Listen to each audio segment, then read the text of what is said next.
Good evening. Sorry about that. The microphone wouldn't connect. My name is Toby Lepati Mesme, and this is episode 10 of MesmePolitics. I hope you're doing all right. Welcome to the official start of your weekend. And coming up on tonight's show, I want to talk to you about the solidarity demos regarding Palestine over the weekend, the clampdown on dissent on this issue in France, its ties to Islamophobia, and a general update on the situation, the hideous situation regarding Palestine, occupied Palestine. First, the Indian variant of COVID-19. How worried should we really be? Is this going to be an issue? Well, Health Minister Nadeem Zahawi, Vaccination Minister, said steps could also include vaccinating younger people in multi-generational households. A top scientist has warned lifting restrictions on the 21st of June is in doubt because of this Indian variant. Cases in the UK have more than doubled to 1,313. The figures released on Thursday have risen from 520 cases recorded up to the 5th of May. Most of the cases are in England, minimal amount in Scotland, NI and Wales. Professor Paul Hunter, who sits on COVID advisory committees, said current figures are around 2 weeks out of date and could now be higher. He told the Today programme the Indian variant was now in most regions of the UK, with the possible exception of Yorkshire and the Humber and North East England. Well, lucky me then. Boris Johnson has warned the more virulent Indian variant of coronavirus could pose a serious disruption to ease restrictions and could make it more difficult to end them in June, saying, "I do not believe that we need on the present evidence to delay our roadmap, and we will proceed with our plan to remove step 3 in England from Monday, but I have to level with you that this new variant could pose a serious disruption to our progress, and it could make it more difficult to move to step 4 in June," saying it was significantly more transmissible. "We'll have to face some hard choices, but that there is no evidence to suggest that our vaccines will be less effective in protecting people against severe illness and hospitalisation," with Mr Johnson also announcing that over 50s will be given their second vaccination after 8 weeks instead of 12 due to concerns about the Indian variant. Well, what does this mean? Will there be a mass surge in hospitalisations? Will there be another lockdown? Will there be another national lockdown? I think that's up in the air. I don't think that is necessarily the most likely thing. I don't think this will necessarily be, it's not going to be the catastrophe that it was when the Kent variant emerged at Christmas time and, thus ensues a 3-month lockdown. It's not going to be like that for a number of factors. First of all, by any means, hospitalisations aren't the only problem here. We've got long COVID. But in terms of the direct link between cases and hospitalisations, that's been broken. So we can withstand more transmission without the need to go into an immediate lockdown.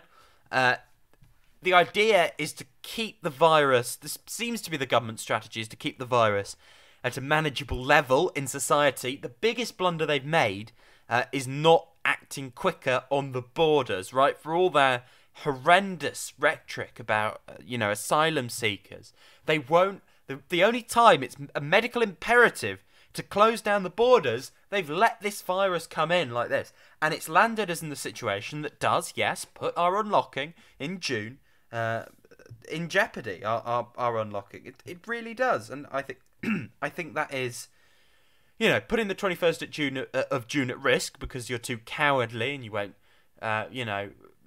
put more financial support in place to keep people's jobs intact and just basically put the airline industry on ice for a little bit longer because, the alternative is everything shutting down.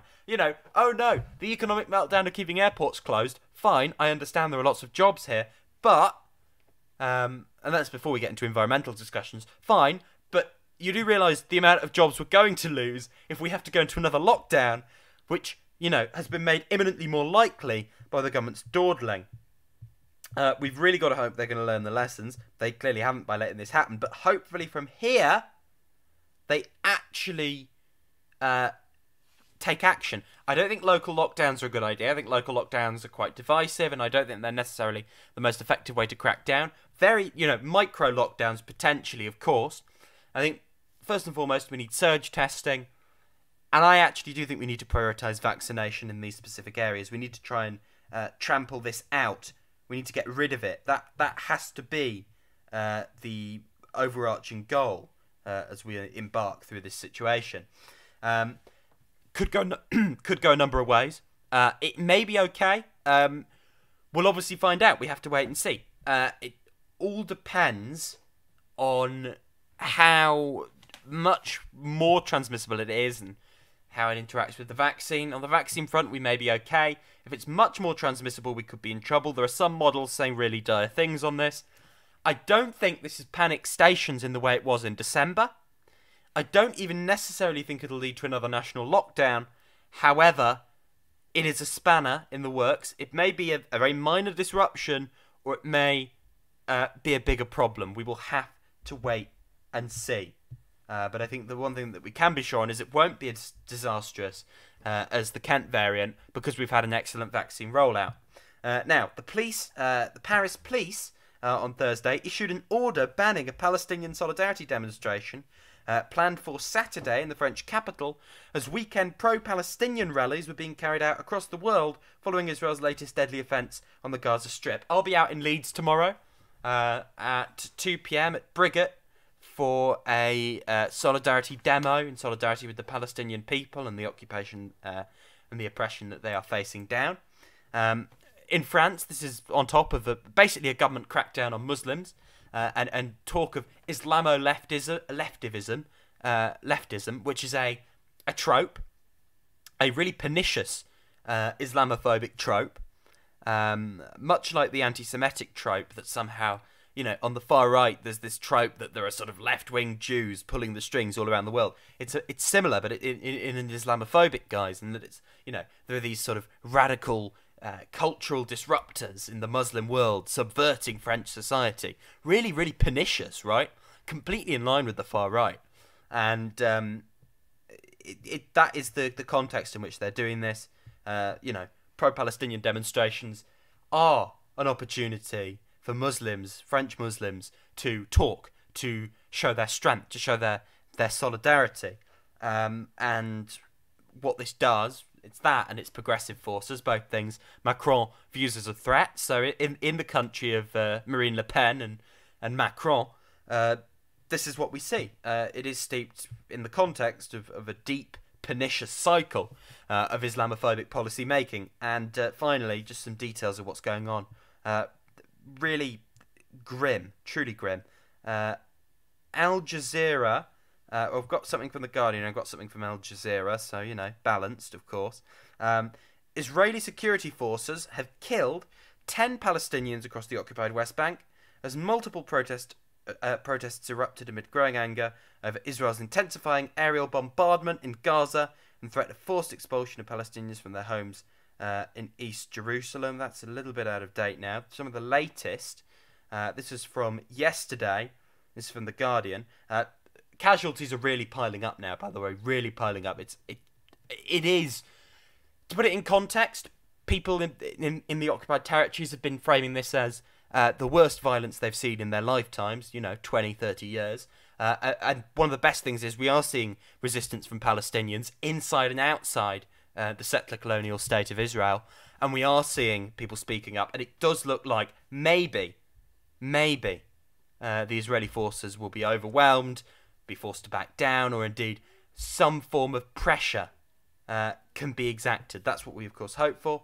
So this is from The Guardian. The mob that rampaged along the seafront promenade in Bat Yam, a southern suburb of Tel Aviv, started by attacking businesses owned by Palestinian citizens of Israel, who are often called Israeli Arabs, to sort of whitewash their Palestinian heritage.